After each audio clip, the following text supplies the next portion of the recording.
With only 14 days left for the transfer window to close, Newcastle are still making moves. So from Newcastle officially announcing an exciting new signing,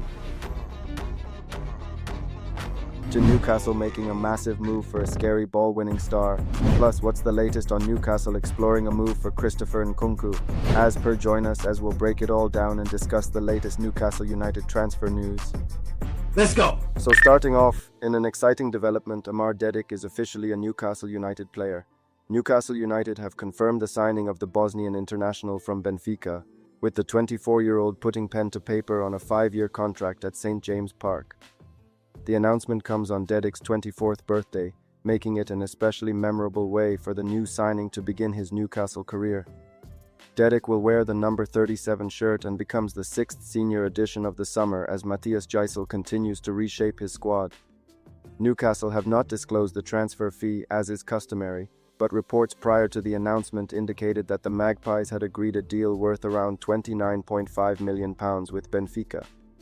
This is a signing that makes a lot of sense for Newcastle. There is an obvious advantage from the moment he walks through the door.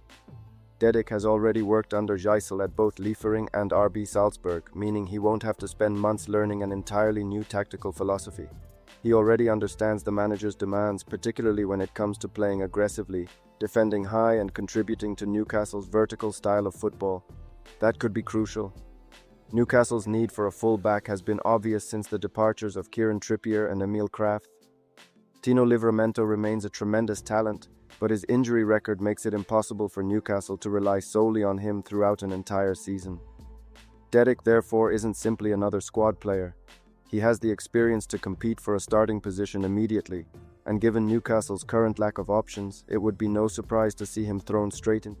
The Bosnian international has already collected 31 caps for his country and featured at the World Cup. Despite representing Bosnia, he was born in Austria and developed through the Red Bull footballing system. That background is particularly relevant. Dedic spent part of his development with Liefering before progressing to Salzburg, where Gisel was involved with both the reserve and senior teams.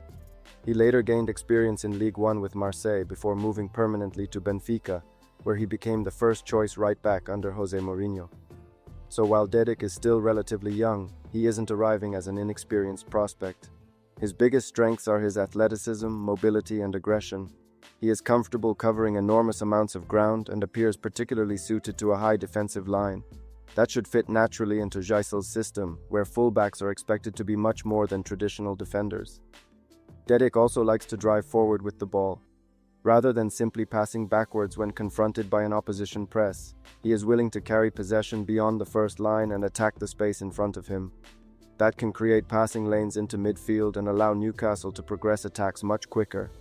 His attacking numbers aren't spectacular, but they are certainly encouraging for a fullback. Last season, he recorded 1 goal and 4 assists in the Portuguese league despite playing fewer than 2,000 minutes. He also averaged 2.88 touches inside the opposition penalty area per 90 minutes, showing that he is willing to get into dangerous areas. His ability to win possession high up the pitch is another attractive quality. Dedic averaged 0.66 possessions won in the final third per 90, something that could become particularly valuable in Gisel's pressing system.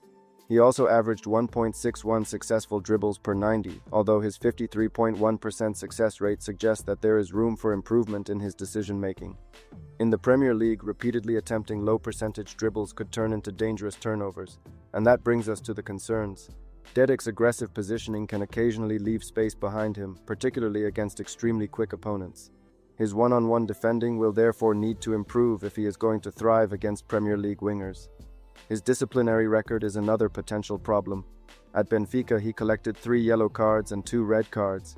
His aggression can be an asset when controlled, but Newcastle cannot afford to regularly lose a starting fullback through suspensions. That is something Gisel will need to manage carefully. However, those weaknesses shouldn't overshadow what makes the signing so intriguing. Dedic offers something Newcastle have desperately needed: a fullback who can defend, attack, invert into midfield, and operate on either side of the pitch. His versatility gives Gisel considerably more tactical flexibility, and compared with Livramento, Dedic appears more naturally suited to the aggressive vertical football the new manager is trying to implement. He is comfortable defending high, pressing opponents and moving inside when Newcastle have possession. That could allow Newcastle to create different attacking structures depending on the opposition. Imagine Dedic pushing inside into midfield while Lewis Hall attacks from the opposite side. Suddenly, Newcastle have another player available centrally without sacrificing width entirely. That is the kind of tactical flexibility Gijsel will want. Most importantly, Dedic looks capable of contributing now. Newcastle have already invested heavily in young players such as Bazumana Toure, Sean Stur, and Alaji Bamba. Those players may eventually become stars, but the squad also needs players who can immediately improve the first team. Dedic fits that requirement. He knows the manager, he understands the football, he has experience in major European competitions, he has international experience, and he plays a position where Newcastle desperately needed reinforcement. For those reasons, this feels like considerably more than simply adding another right back. Dedic could be one of the first signings that genuinely defines the Gijsel era. If he can control his aggression, improve his one-on-one defending, and become more selective with his dribbling, Newcastle could have a full-back who is not only capable of replacing the depth lost at right back but also perfectly suited to the football their new manager wants to play. And with Tino Livramento pushing him for the position, Newcastle could suddenly have a very healthy battle for that right back spot. Then moving on, Newcastle United's search for a ball-winning midfielder has taken another interesting turn, with RB Leipzig's Nicolas Seiwald now emerging as a potential target. According to Sky Germany's Philipp Hinze, Newcastle have made an inquiry about the availability of the 25-year-old Austrian international as Ross Wilson continues to explore options with just 2 weeks of the transfer window remaining. Seiwald is an intriguing name because this isn't simply another midfielder being recommended to Newcastle. Matthias Gijsel already knows him.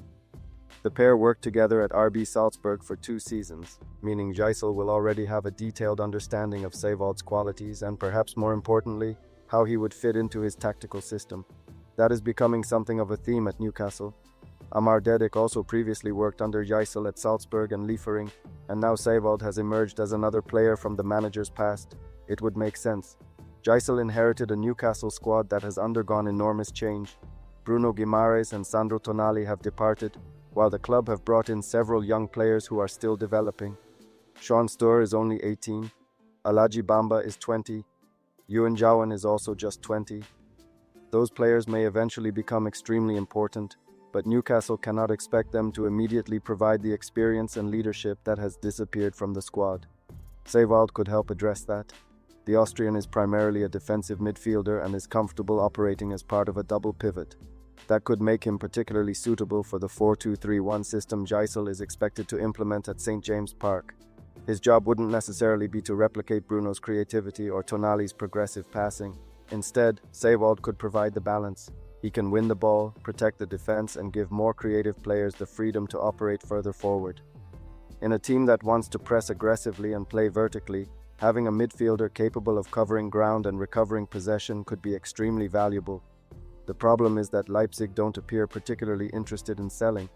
Sky Germany's report suggests that Seiwald is considered an important player at RB Leipzig, meaning Newcastle may have to make a substantial financial offer if they want to change their position. That could make this a difficult deal to complete with only 2 weeks left in the window. There is also the question of whether Newcastle should be spending heavily on another player approaching his prime when the club have spent much of the summer targeting younger talent.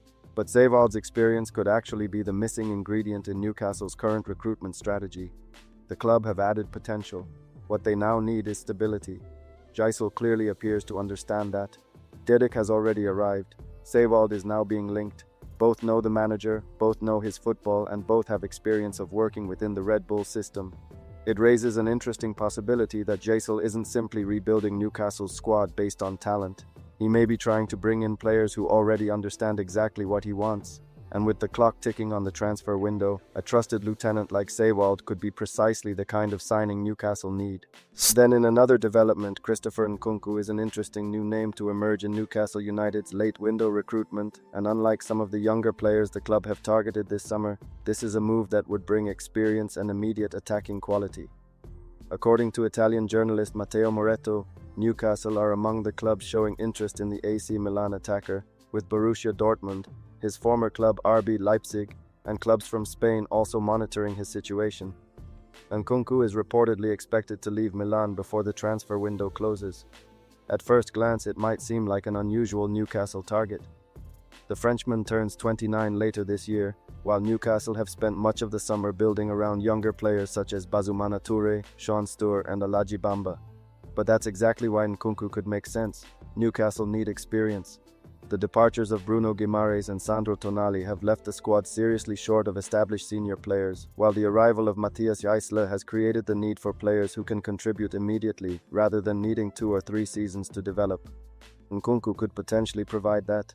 He is also the kind of player Newcastle don't currently have in abundance. Throughout his career, Nkunku has operated as a number 10, second striker, winger, and centre forward. That versatility would give Jaisel considerably more options in the final third. His best football came at RB Leipzig, particularly during the period when he was playing closer to the striker. The numbers were extraordinary. In one season, Nkunku produced 35 goals and 20 assists in 52 appearances, while in his final Leipzig campaign he recorded 15 goals and 7 assists in just 21 appearances when primarily operating as a second striker. Those are the numbers that explain why clubs would still be interested in him. Even during his final season at Chelsea, despite his difficult time at Stamford Bridge, Nkunku managed 15 goals and 5 assists in 48 appearances. The problem is obvious though. We haven't seen that version of Nkunku consistently for some time.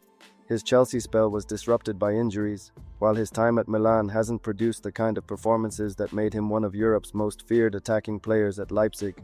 At 28, that's concerning. Normally, this should be the period of his career where he's approaching his peak. Instead, Nkunku is now looking for another club after struggling to rediscover his best form. That makes this a potentially high-risk signing. The wages could be significant. The transfer fee could also be substantial, and Newcastle would be committing to a player who has had persistent injury problems. But there is also a potentially enormous upside. If Jaisel genuinely believes he can get Nkunku back to his Leipzig level, Newcastle could be acquiring a player with qualities that simply aren't available elsewhere in their current squad. And Jaisel's previous experience of German football could be important. He knows the Bundesliga environment and will understand exactly what made Nkunku so devastating at Leipzig. If he sees a way of using him in that second striker or attacking midfield role, perhaps Newcastle could offer the Frenchman the system he needs to rediscover his confidence. The timing is also worth considering. Newcastle have spent the summer signing players for the future. Nkunku would represent something completely different. He would be a signing for today. With the window closing rapidly, Newcastle need players who can walk into the team and immediately raise the technical level. Nkunku, if fit and motivated, absolutely has the ability to do that. The question is whether Newcastle believe they can get enough football out of him to justify the financial commitment. For me, this is one to watch rather than one to get carried away with. The talent is undeniable, the pedigree is undeniable, the fit as a number 10 or second striker is potentially excellent. But Newcastle would be taking a considerable gamble on a player who has struggled to reproduce his best form since leaving Leipzig. If Milan's asking price is reasonable and Jaisel genuinely believes Nkunku can thrive in his system though, this could be the kind of experienced, high-ceiling addition that Newcastle's young squad desperately needs. And then finally, if you would like to know more hot latest Newcastle United transfer news, click the video link on screen now.